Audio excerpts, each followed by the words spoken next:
Este, bueno, buenas tardes. Somos pocos por lo que veo. La verdad me es un poco incómodo o molesto hablarle a un montón de nombres así en un cuadrado negro. Entonces, yo les voy a solicitar que enciendan las cámaras. Pero además, también por una cuestión de si esto fuera presencial, eh, eh, eh,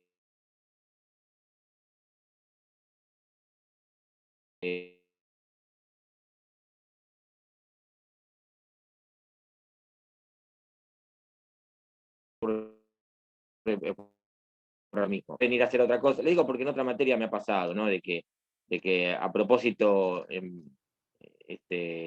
indicamos voy a apagar el celular mío así no me interfiere la conexión.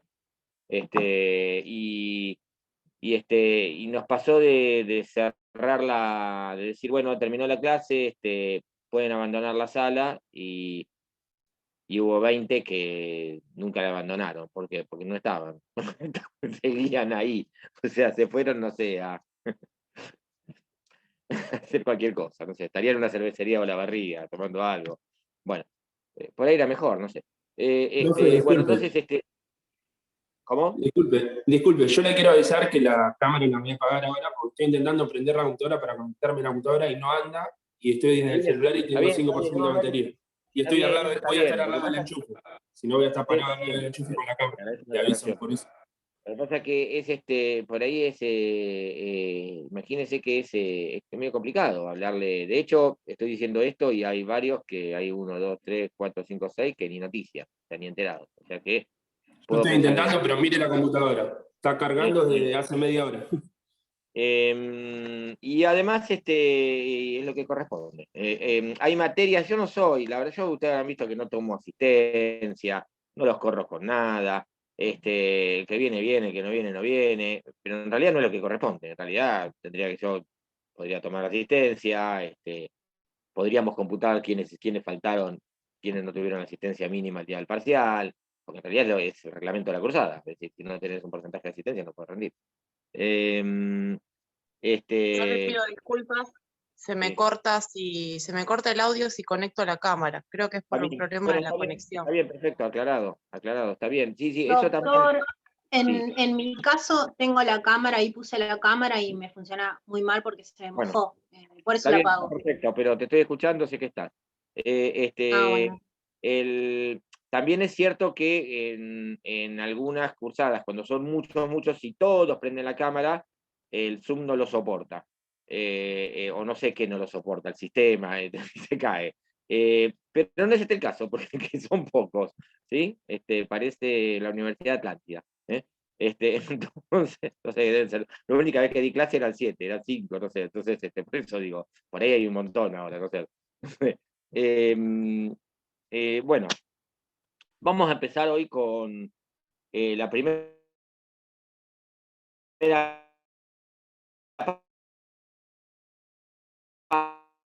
parte de la bolilla de acción. Eh, este, em, Cuando hablamos, en realidad, hay distintas formas de poder impugnar un acto procesal. Una ya la vimos, el pedido de nulidad de un acto procesal no deja de ser una impugnación. Ahora, en esta bolilla no vamos a estar hablando de nulidades procesales, sino que en realidad vamos a estar hablando de aquellos actos que están dirigidos a atacar un acto procesal, en realidad una resolución procesal, ¿sí? Una resolución judicial, perdón, una resolución judicial. ¿Y con qué finalidad? Y con la finalidad de modificarla, total o parcialmente.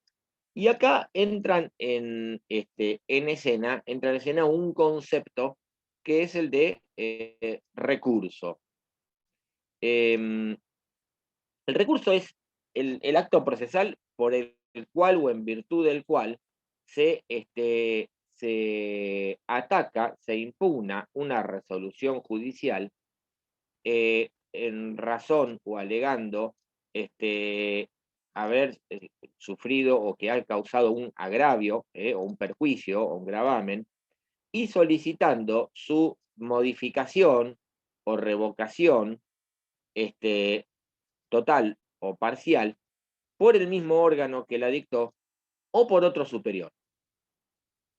Concepto que no me voy a olvidar jamás en mi vida por la siguiente anécdota. Hace mucho, mucho tiempo atrás, pero mucho tiempo atrás, estoy hablando en blanco y negro, yo estaba recién recibido, entonces quería dar clases, ¿no? Y el titular de lo que era, y hasta hace poco se llamó Elementos de Educación Profesional, en realidad se sigue llamando, en realidad, Teoría General del Proceso y elementos como que conviven en los dos planes. El titular era el decano, una persona que no está más, ya está fallecida. Entonces fui a tocarle la puerta al decano, ¿no? Y le dije, hola, yo soy Verdi, quiero dar clases en su materia. Ajá, ni me conocía, yo la verdad nunca tuve ningún tipo de actuación o, digamos, en la política universitaria, de manera tal de que que por ahí a uno ya lo conocen, por el consejo académico, de la asamblea, pero bueno, no era el caso, ¿no? Era un alumno cuando estudiaba. Entonces me dijo, bueno, a ver, déjame tu teléfono. Obviamente no había celular en esa época, teléfono fijo, ¿no? Esperando que llame algún día, que suene el teléfono. Y era después te llamo, ese después te llamo, que uno sabe que está en un 80-90% de que no lo van a llamar jamás, ¿no? Que es una frase hecha, ¿no? Bueno, la cuestión es que a la semana suena el teléfono de mi estudio, a eso de las 8 de la noche, más o menos, no, un poco más tarde, tipo 8 de la noche. Yo en esa época trabajaba de cortado, ya hace unos años trabajo de corrido, pero en esa época trabajaba de cortado, así que a las 8 ya estaba en el estudio. Y me dice, hola Verdi, era el doctor, se llamaba Humberto Jorge de apellido. Bueno, Verdi, vamos a hacer una cosa. Yo mañana tengo que dar una clase, vas a venir a darla conmigo.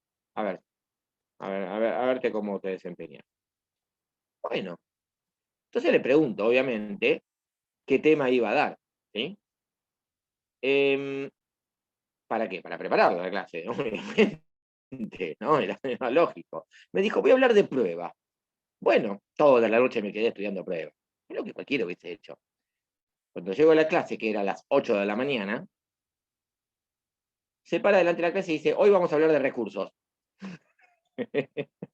Y no solamente eso, sino que lo que hizo el señor es empezar a escribir un concepto, paraba y decía, ¿cómo sigue? Y me decía a mí, dígale a los alumnos cómo sigue el concepto. Por eso no me lo voy a olvidar nunca, nunca más. Este era el concepto de recursos, no me lo voy a olvidar nunca más. Para mí, si bien yo después, más tarde, cuando se abrieron los concursos, concursé, entré, para mí, verdadero concurso para entrar a dar clase fue ese. Porque además así fue toda la clase, durante 1 hora y media, imagínense, paraba de hablar y decía, seguí vos. De un tema que yo no había preparado, además. Bueno, esa fue realmente la prueba de fuego. Por eso les decía, es un concepto que además uno no se puede olvidar porque tiene distintos elementos. Primero, la existencia es un acto por el cual se impugna. ¿Qué es lo que se impugna? Una resolución judicial. ¿Por qué motivo? Porque esa resolución causa un perjuicio, un gravamen, ¿sí? ¿Y qué es lo que se solicita? Bueno, en algunos casos se solicita que se la aclare, vamos a verlo eso hoy, en otros casos que se la revoque total o parcialmente. ¿Y por quién? En algunos casos, el mismo órgano judicial, y en otros casos, un órgano judicial superior, que la revise y que la revoque, total o parcialmente, un órgano judicial superior. Esto responde, o respondería, vamos a ver, a una garantía constitucional, que es la del debido proceso. ¿Por qué? Y ojo que esto no está tan claro, ¿sí? Ustedes recordarán o lo habrán visto en su momento, bueno, no sé cuándo la cursan ustedes, pero en el programa ya que está hace unos años, en Teoría General del Proceso y Elementos, está la garantía del debido proceso como un tema, en la bolilla 2, que la garantía del debido proceso se compone de distintos ítems. Ante todo, la inviolabilidad de la defensa a juicio, la posibilidad de ser escuchado, la posibilidad de ofrecer y producir pruebas, y la posibilidad también de poder solicitar la revisión de una sentencia. ¿Sí? Esto no cabe ninguna duda que es aplicable al proceso penal.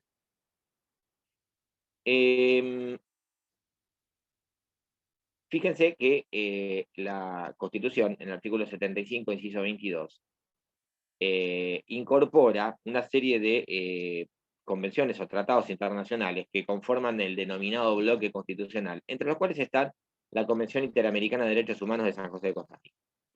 La Convención Interamericana de Derechos Humanos tiene un artículo, el 8, que se refiere a precisamente a la garantía del debido proceso, y el 8.2, en el cual se refiere al derecho que tengan las partes de solicitar la revisión de una sentencia.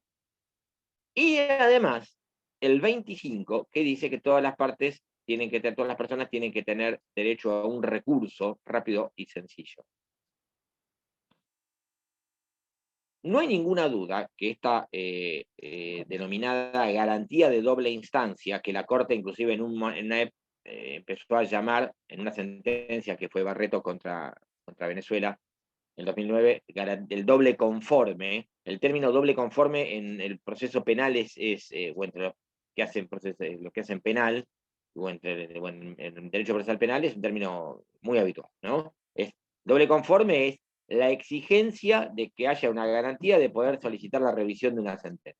En proceso penal no cabe ninguna duda. Ahora, estas garantías son también aplicables a los demás procesos y concretamente al proceso civil. Esto fue motivo de discusión. Durante mucho tiempo, hasta el año 94, la Corte era clara en el sentido que no había, es decir, que en el proceso civil no había una garantía de doble instancia. No era obligatorio que haya una doble instancia. ¿Sí? Ahora, cuando se reforma la Constitución en el 94, se incorpora como parte del denominado bloque constitucional, es decir, que tiene el mismo rango que la misma Constitución, la Convención Interamericana de Derechos Humanos, que dice todas las personas tienen derecho a un recurso rápido y sencillo. Y en el 8.2, todas las personas tienen derecho a solicitar, mediante un recurso, la revisión de la sentencia. Y ahí empieza la discusión. Bueno, ya ahora el panorama, ya tenemos un entorno normativo en la misma Constitución, que nos dice sí o sí tenemos derecho a un recurso. Y no dice solamente en el proceso penal. Esto fue discutido en nuestro país y también en otros países. Tal es así que en el año 2001, la Corte Interamericana de Derechos Humanos, que es en todo caso la intérprete de la Convención Interamericana de Derechos Humanos, como la Corte de Justicia, la Corte Suprema de Justicia es la intérprete de la Constitución, la Corte Interamericana de Derechos Humanos es la intérprete de la Convención Interamericana de Derechos Humanos. Dicta un fallo que era en una causa que se llamaba Baena, es Baena con Panamá. Baena con Panamá, en un momento, a un montón, muchísimos,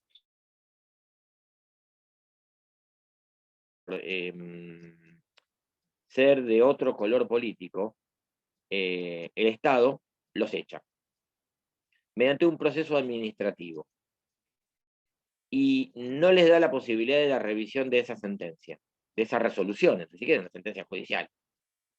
Es decir, te echamos y te echamos, punto.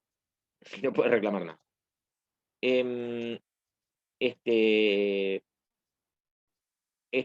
Todos estos empleados contra la República de Panamá y se lo ganan. Y la Corte Interamericana de Derechos Humanos lo que dice es: la garantía de doble instancia es aplicable no solamente a los procesos penales, sino a todo tipo de procesos, administrativo, laboral, civil, comercial, a todos. ¿Sí? Eh, Hay, obviamente, dos posturas, fíjese que dice teorías, ventajas y desventajas, teorías. La única instancia tiene como ventaja, eh, es decir, la instancia empieza con la demanda y termina con la sentencia, ¿no? Entonces, curso y va a ir a otro órgano, y eso conlleva tiempo. Ahora, la gran desventaja que tiene la única instancia es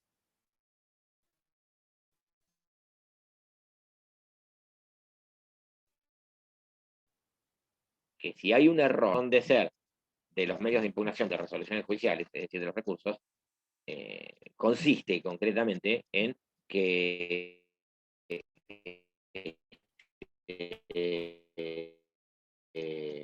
la justicia la administra. Si hay una única instancia y el juez se equivoca o el tribunal se equivoca, no hay manera de corregirlo. ¿Sí? Entonces, única instancia, ventaja, procedo más rápido, celeridad. Desventaja, que si hay un error, es imposible corregirlo. Y al revés, la doble instancia, obviamente, la crítica que se le puede hacer es, bueno, listo, pero tenés una sentencia y hay que ir, está la posibilidad de ir a otro órgano, meses o a veces años más, pero la ventaja es que 4 ojos es más que 2, ¿sí? Es decir, que está la posibilidad que otro juez u otro tribunal, generalmente otro tribunal, pueda revisar la sentencia, ¿sí? Ahora, el esquema de más de una instancia significa que el órgano que va a revisar una sentencia necesariamente va a revisar absolutamente todo. ¿Se va a hacer un nuevo proceso desde cero? No, no, obviamente que no. Solamente se va a abocar a resolver aquellas cuestiones que hubiesen sido motivo de recurso. Es decir, si yo recurro la sentencia en algunos aspectos, ¿sí?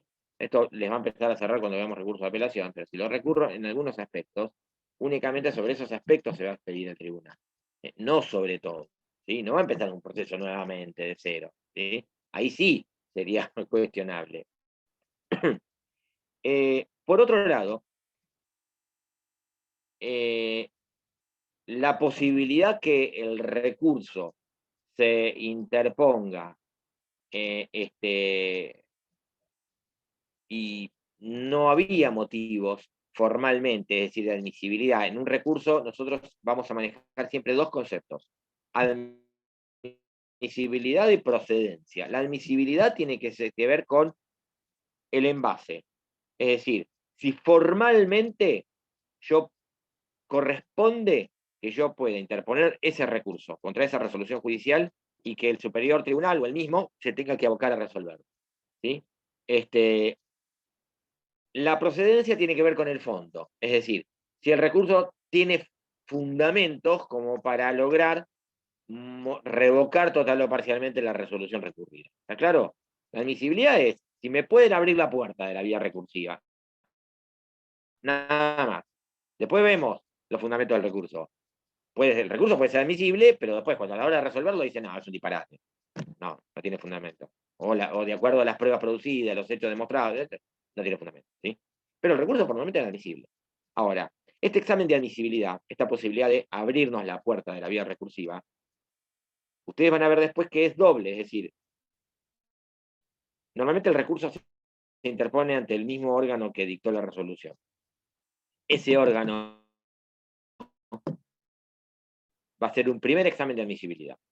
Yo interpongo una resolución contra una sentencia definitiva.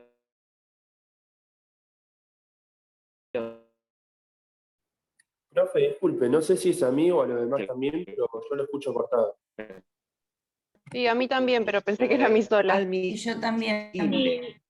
Sí, también se escucha muy cortado, doctor. Y nada más.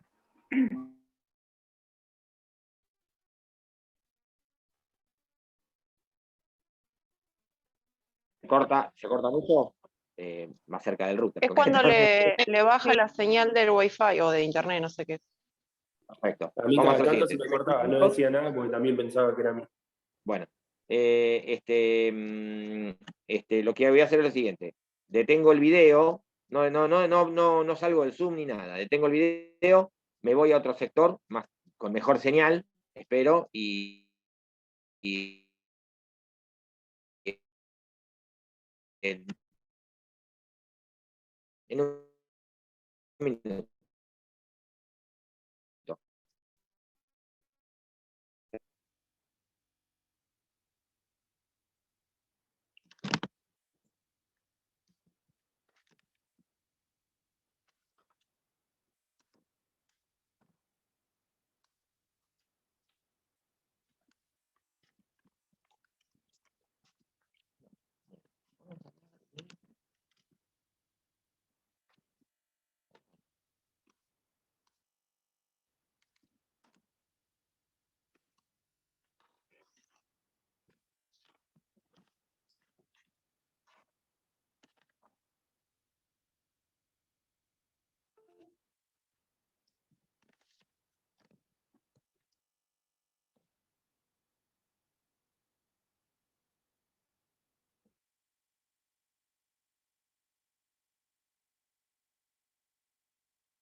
Ahí estamos.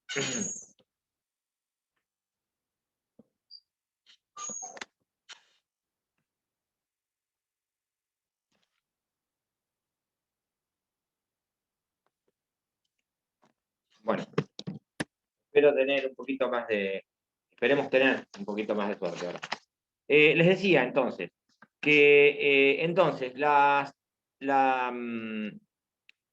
existe en un doble examen de admisibilidad de los recursos. Sobre esto vamos a volver un montón de veces. Primero, por parte del órgano ante quien lo interpongo, que normalmente es el mismo órgano que dictó la resolución judicial. Para poner un ejemplo sencillo sobre el cual vamos a hablar montones de veces a partir de la semana que viene, si yo apelo una sentencia definitiva en juez de primera instancia, yo el recurso lo voy a interponer ante el juez que la dictó, el juez de primera instancia, él primero va a hacer un examen de admisibilidad. Él me va a decir, sí, está bien, te abro la puerta del recurso de apelación. Voy a la Cámara, a la segunda instancia, y la Cámara, cuando recibe el expediente, ahora lo recibe, se migra virtualmente, antes lo recibía en papel, algunos ahora lo siguen recibiendo en papel, los viejos, y cuando recibe el expediente, la Cámara vuelve a hacer un examen de admisibilidad, ¿sí? O sea que vuelve a ver si corresponde que se aboque a tratar ese recurso de apelación, ¿sí? Ese es el examen de admisibilidad. Entonces, esto garantiza también que el recurso se convierta un poco en una chicana para patear la cuestión para adelante. Pero en la ecuación costo-beneficio, ¿sí? de pensar si es mejor ir a esperar, o sea, menos celeridad, pero mayor exactitud y mayor exactitud, es mejor esa opción que mayor celeridad y la posibilidad de un error que no pueda tener que pueda no tener solución en el futuro, ¿sí?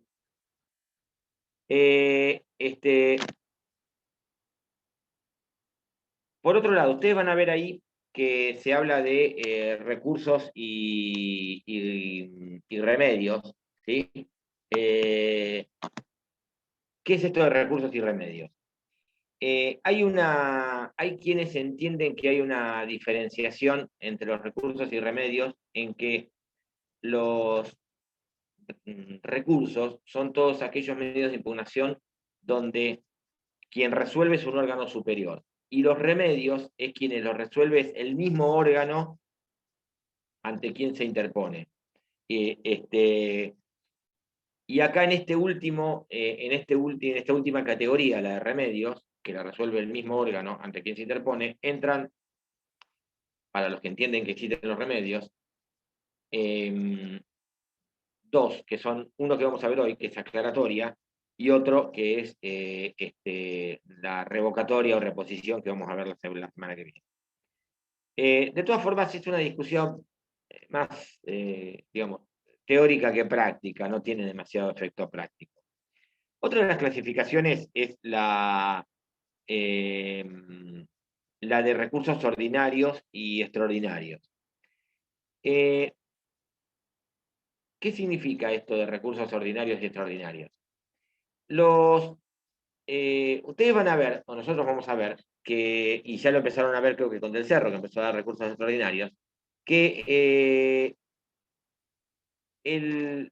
pueden tener distinto ámbito de conocimiento el tribunal que lo va a decidir en cuanto a las cuestiones que pueda tratar y que pueda resolver. En el caso de los recursos ordinarios, que son la regla, proceden contra, en principio, todo tipo de resoluciones, vamos a ver que con algunas aristas, pero en principio contra todo tipo de resoluciones, y además pueden plantearse todo tipo de cuestiones, tanto de hecho como de derecho. ¿A qué me refiero con las cuestiones de hecho? Me refiero con las cuestiones de hecho, con cuestiones que tengan que ver con la apreciación de los hechos, de las pruebas, ¿sí? En cambio, los recursos, y obviamente también cuestiones de derecho. Las cuestiones de derecho son las que tengan que ver con la interpretación y aplicación de una norma jurídica, constitución, ley, decreto. Los recursos extraordinarios, en cambio, están circunscriptos, en cuanto a las cuestiones que se puedan plantear, están circunscriptas a cuestiones de derecho. Es decir, un superior tribunal no se aboca en principio a examinar cuestiones de hecho. No puedo ir por la vía extraordinaria, por un recurso extraordinario, planteando que se aplicó mal, se apreció mal una prueba testimonial o una prueba pericial. ¿Sí? En principio, no es un argumento válido, no es un fundamento válido, excede a la vía extraordinaria. Hay una excepción a esto, que van a ver ustedes con el doctor Del Cerro. En el caso de del recurso extraordinario federal, se pueden introducir excepcionalmente cuestiones de hechos a través de la denominada doctrina de la arbitrariedad. La Corte Suprema hace mucho tiempo tiene creada la figura de la arbitrariedad, en función de la cual pueden, en circunstancias muy excepcionales, y cuando exista un grosero error, un grosero yerro en la apreciación de los hechos y de las pruebas, que lleve a soluciones notoriamente injustas, pueda plantearse una cuestión de hecho en el marco de un recurso extraordinario. Y en la provincia de Buenos Aires también algo similar, pero con otro nombre, que es la doctrina legal del absurdo. En el marco de un recurso de inaplicabilidad de ley, recurso extraordinario de inaplicabilidad de ley, por la vía de absurdo puede plantearse que ha habido un error, pero tiene que ser un error grosero, es decir, tiene que haber un absoluto apartamiento de las pruebas en la sentencia. Es decir, si es medianamente opinable, ya ahí no hay absurdo, ahí no hay arbitrariedad. ¿Está claro? El Cerro nos habló un poco y nos dio un ejemplo de esto. ¿Qué ejemplo les dio? ¿Se acuerdan? Que él tenía que en la sentencia, la prueba pericial, cuando era un accidente de automovilístico o algo de eso, y se había examinado otra cosa. No me acuerdo cuál era puntual, pero... Sí, por ahí que la prueba pericial había dicho una cosa y la sentencia decía exactamente lo contrario. No, la prueba pericial Era ¿Cómo? que en realidad era un juicio laboral y lo que se estaba pidiendo era una indemnización, y en el fallo de lo que se estaba hablando era de que a raíz de un accidente que había tenido era de la incapacidad, y entonces como que había incongruencia entre Claro, eso, como que al perito se le habían cambiado. funcionando y lo que el juez resolvía. Perfecto, bueno. Eso es un fallo de la Corte de Nación de hace 2 años más o menos, que fue, yo creo que se ha referido a eso, donde la Corte de Nación lo que hizo es, en un juicio de un accidente de trabajo, ¿sí? La pericia había dado un porcentaje chico de incapacidad, ¿sí? Y la sentencia había fijado un monto astronómico de indemnización. Yo creo que lo que ocurría era eso. No, creo que era un caso particular que se le presentó al CERN, en donde el perito había equivocado el dictamen pericial, que se ve que era de otra persona, y se le Ajá, presentó a esta persona. bien, bien. Era un caso particular del cerro que tiene ahora. Les pongo otro ejemplo, también uno personal, en el cual, en este caso fue un supuesto de absurdo en la apreciación de la prueba, en el marco de un recurso de inaplicabilidad de ley provincial, donde un instrumento público decía una cosa y los testigos decían otra. Concretamente, el instrumento público decía que había una persona que decía que un bien era ganancial, ¿sí? Lo decía en una escritura pública, ¿sí? Después desconoció la ganancialidad de ese bien y llevó testigos y produjo una pericial contable donde decía que aparentemente era propio, ¿no? Porque se habría adquirido antes del matrimonio. El juez, la Cámara les termina dando la razón a esta persona. Yo voy por recurso de inaplicabilidad de ley, planteo la doctrina del absurdo, la Suprema Corte me da la razón, y lo que plantea la Suprema Corte, no lo cuento esto para decir, ay, mire, me dio la razón, sino para que comprendan el ejemplo.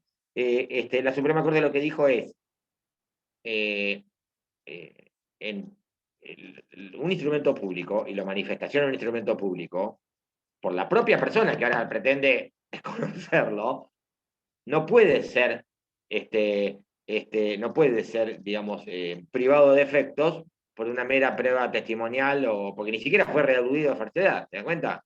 Entonces, si vos en la escritura fuiste ante el escribano y dijeron es ganancial, vos después traes testigos que dicen es propio, bueno, que digan lo que quieran, pero hay un instrumento público que dice lo contrario. Entonces, hay un absurdo en la valoración de la prueba, ¿sí? El instrumento público primaba y tenía mucha más fuerza que la mera declaración de un testigo, ¿sí? Eso es un absurdo en la valoración de las pruebas, ¿sí? Entonces, si vos le das más importancia a lo que diga un testigo que sobre lo que está expuesto en un instrumento público, ante un escribano público, en una escritura, bueno, ahí hay un problema. Estos son los supuestos excepcionales en los cuales, en el marco de un recurso extraordinario, un superior tribunal, la Suprema Corte de la provincia, la Corte Suprema de la Nación, se aboca a tratar una cuestión de derecho. Pero la regla es que no, ¿sí? Solamente cuestiones de derecho, ¿sí? Y si ustedes ven las cuestiones del artículo 14 del 48, de la ley 48, son cuestiones típicamente de derecho. Y si ustedes ven creo que es 278 de la 279 del Código Procesal para el recurso de inaplicabilidad de ley, les va a hablar de que tiene que estar fundado en la violación, es decir, en la no aplicación o en la mala aplicación, o equivocada aplicación de una norma, ¿sí? O de la doctrina legal de la Suprema Corte. Esto se lo va a aplicar el doctor. ¿Cuáles son los recursos ordinarios? Bueno, volvemos al tema de los remedios o recursos. Olvidémonos del tema de los remedios. Reposición o revocatoria, que algunos consideran que es un remedio, aclaratoria, que algunos consideran que es un remedio, apelación, queja por apelación denegada. Extraordinarios, en el ámbito nacional, que esté vigente actualmente, tienen el recurso extraordinario federal o recurso extraordinario de inconstitucionalidad. Había uno de inaplicabilidad que fue derogado y la ley 28653 establece también el recurso de casación, de nulidad, pero eso quedó stand-by porque estaba tildada, fue declarada en la inconstitucionalidad. En el nivel provincial, recurso extraordinario de inaplicabilidad, los van a ver después, recurso extraordinario de aplicabilidad de ley, de nulidad, de inconstitucionalidad y de queja por recurso extraordinario denegado. Esto lo van a ver todo donde hacerlo, las dos bolillas que tiene. Vamos a... ¿qué es esto de la casación, el término casación? Que también lo van a ver con él. La palabra casación tiene un origen tiene un origen latino en realidad, porque significa casere, significa derogar, abrogar, anular, y después caser en francés también, en realidad viene del derecho francés, más que nada, que significa eso, anular, dejar sin efecto. En principio la casación, el término casación se aplicó para el supuesto en que un superior tribunal, siempre se aplicó para un superior tribunal, no para la Cámara, un superior tribunal dejaba sin efecto, anulaba una sentencia judicial por falta de requisitos mínimos en el proceso o en la resolución.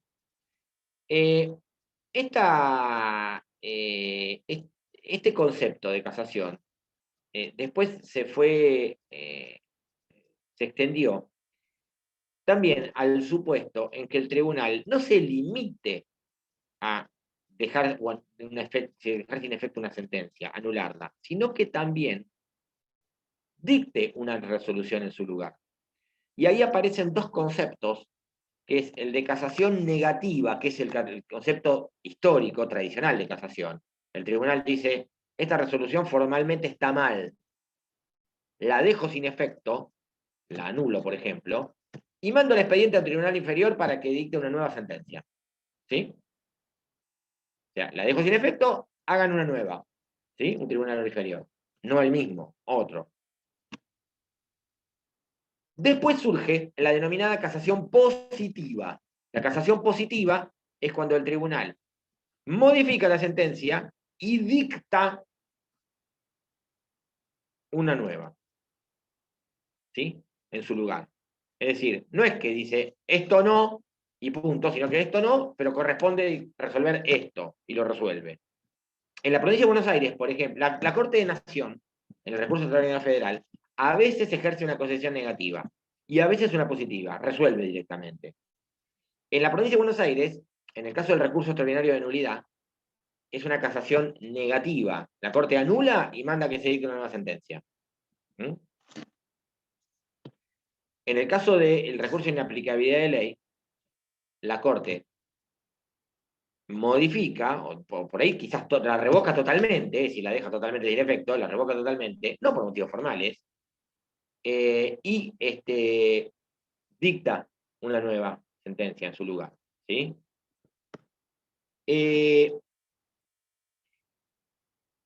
Obviamente que en el marco de un recurso, nosotros vamos a poder plantear recursos en el universo de los recursos, ordinario, extraordinario, nación, provincia.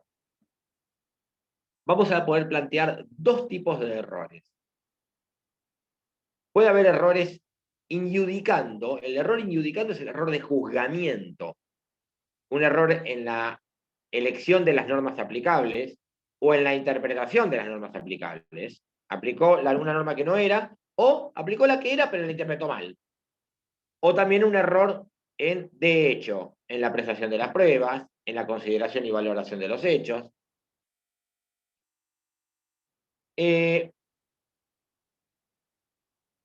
Por otro lado, también hay errores improcedendo. El error improcedendo es un error de forma, ¿sí? Cuando la sentencia no reúne, no respeta los requisitos mínimos exigidos por la ley. Cuando se viola, en la provincia de Buenos Aires, es muy claro el artículo 771 de la Constitución Provincial, y del 168, perdón, y 171, y cuando se violan los artículos 160, el 161 dice que la sentencia es nula cuando se viola el 168 y el 171. ¿Qué significa? Cuando se viola la obligación que tiene el juez o tribunal de resolver todas las cuestiones esenciales. Esto tiene que ver con un principio que es el principio de congruencia, que ustedes ya conocen. Cuando se viola el principio de congruencia. Y también cuando el 171 exige que la sentencia esté expresamente fundada en el texto de la ley, en su defecto leyes análogas, en su defecto principios generales de la materia respectiva, en su defecto principios generales del derecho, tiene que tener un fundamento jurídico. Si la sentencia carece de fundamento jurídico, ya pasa a ser discrecional, caprichosa, antojadiza. Entonces, se viola un principio que es el de legalidad. Entonces, se viola el principio de congruencia, se viola el principio de legalidad, puede ser atacada, no se respeta la congruencia y no tiene fundamento jurídico. Puede ser atacada de nulidad. ¿Sí? Eso es un error improcedendo.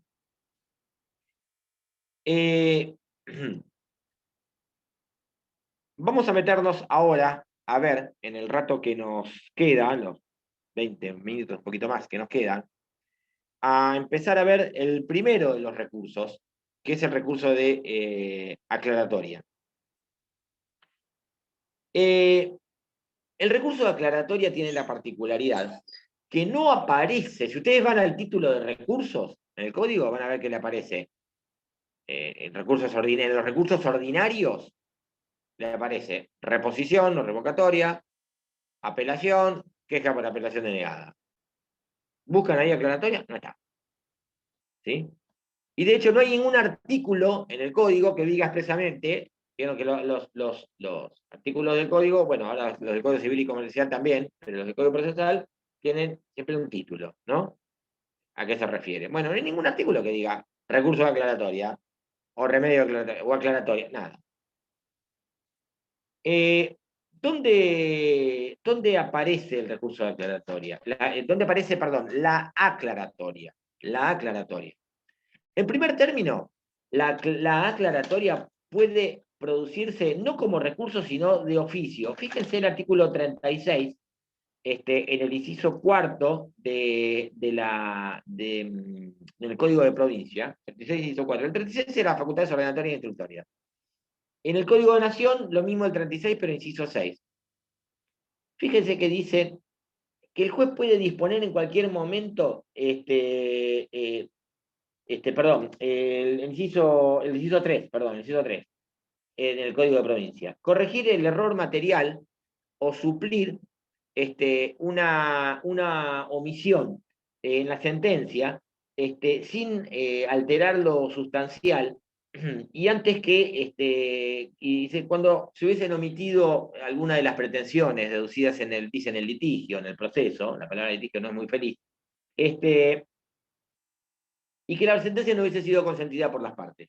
Es decir, que ya el 36 le permite, el 36 lo que establece es el siguiente supuesto. El juez dicta la sentencia, ¿sí? La sentencia todavía no está consentida por las partes, y el juez solito advierte, la vuelve a leer, y advierte que hay un error material, que ahora vamos a hablar qué es, o una omisión. Y lo que hace es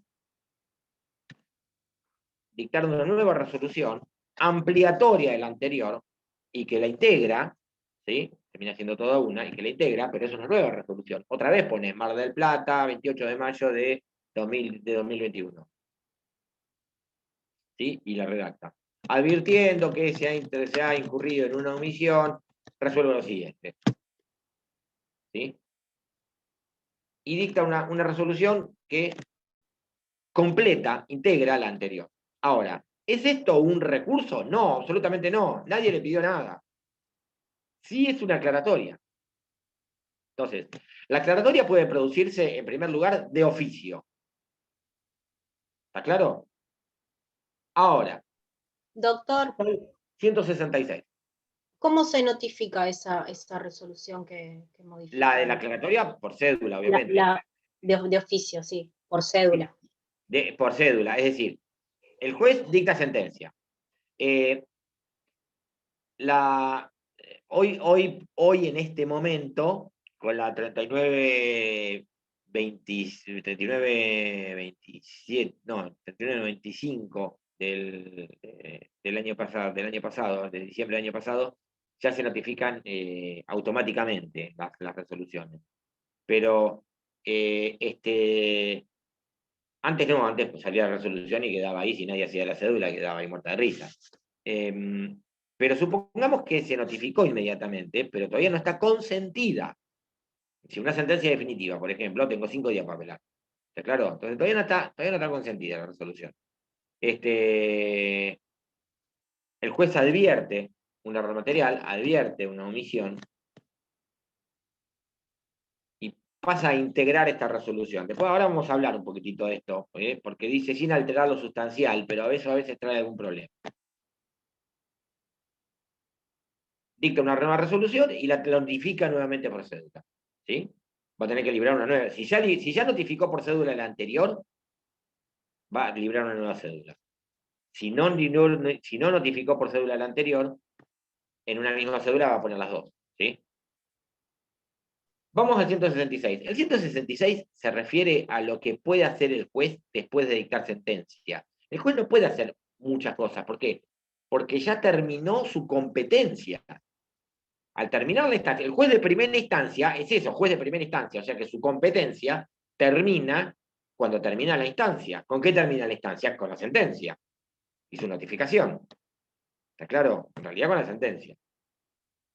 Ustedes van a ver, no nos vamos a meter eso ahora, pero pueden hacer determinadas cuestiones, que notificar la sentencia, dictar medidas cautelares, reintegrar documentación, expedir testimonio de la sentencia, continuar un incidente que tramitara por separado, resolver sobre la admisibilidad de los recursos, los que hablábamos hace un rato. Y también, fíjense en el inciso 2, corregir a pedido de parte, ya si dice a pedido de parte, estamos hablando de recursos, ¿sí? A pedido de parte, dentro de los 3 días de notificado y sin sustanciación, cualquier error material, aclarar cualquier concepto oscuro y sin alterar lo sustancial, y suplir cualquier omisión. Acá agrega algo más, agrega lo de concepto oscuro. Corregir error material, aclarar el concepto oscuro, suplir cualquier omisión. Entonces, el recurso de revocatoria es precisamente la vía procesal, algunos lo llaman remedio, en virtud del cual se solicita al mismo órgano que dictó una resolución judicial que corrija un error material, que aclare un concepto oscuro o que supla una omisión, sin alterar lo sustancial de la sentencia. ¿Qué significa sin alterar la sustancial? Sin cambiarle el sentido. El que ganó, ganó, y el que perdió, perdió. ¿Sí? Ese también es el objeto, sobre en qué supuestos es admisible este tipo de recurso. El plazo es fíjense, el de 3 días. ¿Ante quién se interpone? Ante el mismo órgano que dictó la resolución. Esto puede ser ante una sentencia de la Cámara, que yo le pido una aclaratoria a la Cámara, también, no solamente un juez de primera instancia. Puede ser que le pida una aclaratoria a la Suprema Corte, hasta el mismo órgano que dictó la resolución.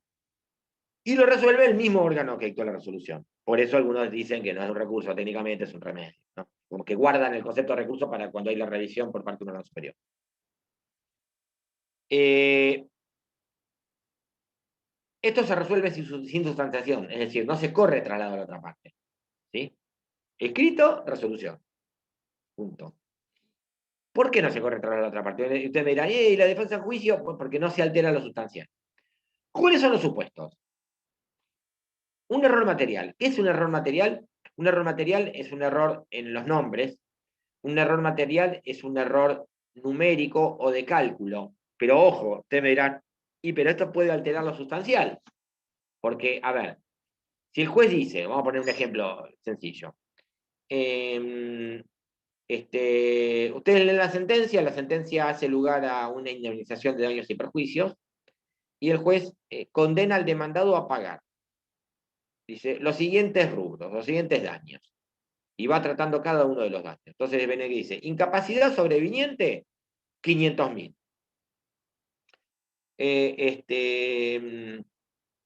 Lucro cesante, 200.000.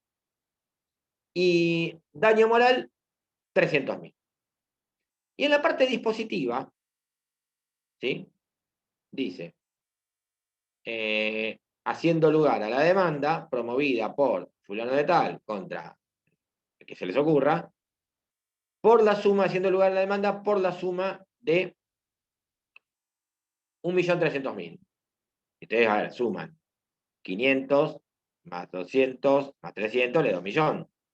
¿Está claro? Entonces, hay un error numérico, hay un error de cálculo.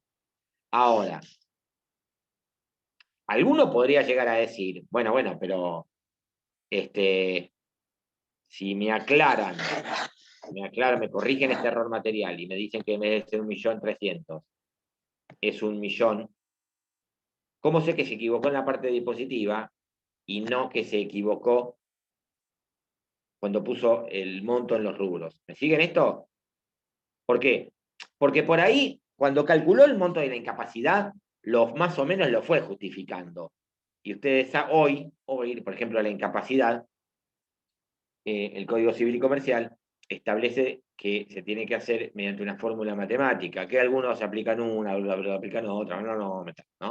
Pero muchas veces uno se aplica una fórmula que es Méndez, que uno, si ve y el juez dice, bueno, yo tomo en cuenta que tenía esta edad, tomo en cuenta que tenía este salario, tomo en cuenta que tenía este porcentaje de incapacidad, y me da este resultado. ¿Sí? Y ustedes hacen la cuenta por su cuenta y les da el mismo resultado. Ahí no habría problema. Ahora, el monto por daño moral es absolutamente subjetivo. Entonces dice, sí, ustedes leen una sentencia donde acuerda un monto por daño moral y van a ver que en la justificación dice, sí, que evidentemente las lesiones provocaron un padecimiento, bla, bla, bla, bla, bla, bla, y por eso 300.000. Pero podría haber dicho 200, podría haber dicho 500, ¿entienden? Entonces, yo no sé si se equivocó antes o se equivocó después. Eso a veces trae un problema. ¿Me entienden esto lo que hago decir?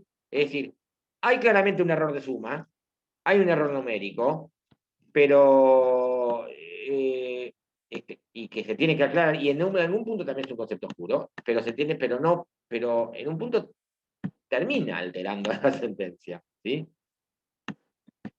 Eso por un lado. Entonces, error material, error numérico de cálculo en los nombres sí, no cabe ninguna duda.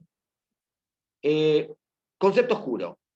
Alguna expresión que no quede clara y que se pide que se aclare y no, ahí sí no hay manera, es decir, ya no puede introducir ningún término que pueda alterar el sentido de la sentencia.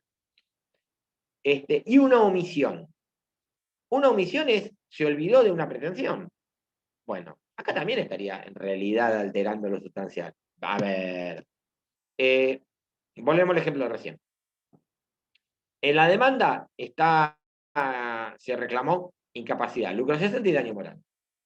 El juez fija un monto por incapacidad, fija un monto por daño moral y no dice nada del lucro cesante. No es que lo rechaza, no dice nada, ni lo toca, lo omite totalmente. Entonces, yo soy abogado de la parte actora, por ejemplo, y veo la sentencia o me notifican la sentencia y interpongo dentro de los 3 días una pedido aclaratoria. Que habiéndose omitido el tratamiento del lucro cesante, solicito que se aclare la sentencia pidiéndose sobre el mismo. El juez dice, ay, sí, tenés razón, no me di cuenta del lucro cesante. Saca una nueva resolución en la cual se expide sobre el lucro cesante. Eso va a alterar en realidad la sentencia, porque la sentencia va a pasar de un monto a otro, ¿está claro? Por eso que eso de alterar lo sustancial en realidad tiene que ver con que no puede alterar el sentido de vencedores y vencidos, quién ganó y quién perdió, ¿sí? Pero por ahí podemos llegar a modificar en qué medida, en este supuesto que yo le acabo de decir, ¿sí? Si hilamos fino.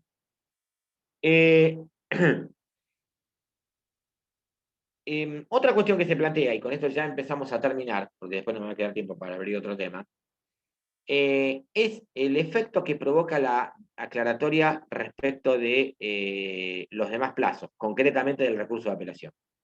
Que esto es algo que inclusive muchos colegas se lo comen, y cometen el error. El recurso de aclaratoria no suspende ni interrumpe de ninguna manera el plazo para apelar. Es decir, que, a ver, yo tengo 5 días para apelar, lo vamos a ver a partir de la clase que viene, ¿sí? A mí me notifican, interpongo recurso de aclaratoria, la aclaratoria se resuelve dentro de 7, 8 días, y yo ahí interpongo recurso de apelación contra la sentencia originalmente dictada, es tarde. ¿Está claro? Entonces lo que tengo que hacer es apelar y además, subsidiariamente, aclaratoria. Si me rechazan la aclaratoria, la apelación ya está planteada. ¿Está claro? ¿Sí? Pero apelar y también plantear la aclaratoria, pero no dejar de apelar. Porque además, si a mí me rechazan la aclaratoria, también estoy fuera de tiempo. ¿Está claro? Entonces, apelar de movida. ¿Sí? Sin perjuicio de la interposición de la aclaratoria. Total, ya, de esa manera yo ya, después veo qué es lo que hago. ¿Sí? ¿Está claro? Algunos también discuten respecto de si yo apelé e interpuse la aclaratoria, me rechazan la aclaratoria, por ejemplo, por una omisión, y si tengo que volver a interponer un recurso de apelación. Muchos consideran que no es necesario, y algunos dicen, ante la duda, igual a 0. Es decir, apelar esta segunda resolución que dicta el juez. ¿Está claro? Algunos consideran de que sí, que es conveniente hacerlo o necesario hacerlo. ¿Sí? Pero en realidad el recurso de apelación ustedes ya lo tienen interpuesto. La sentencia es una. ¿Sí?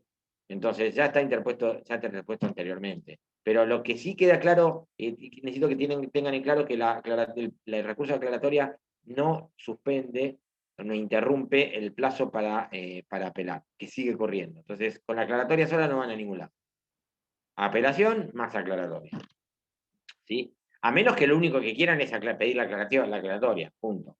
Entonces, en ese caso, y con el resto están totalmente de acuerdo. Entonces, perfecto, listo, quédense con eso. ¿Sí? Bueno, por hoy terminamos acá. La clase que viene vamos a arrancar con recurso de revocatoria o reposición, la primera parte de la clase, y después ya con el plato fuerte de la bolilla, que es recurso de apelación. Buenas tardes a todos, buen fin de semana. Chao, profe, gracias. Gracias, buenas tardes.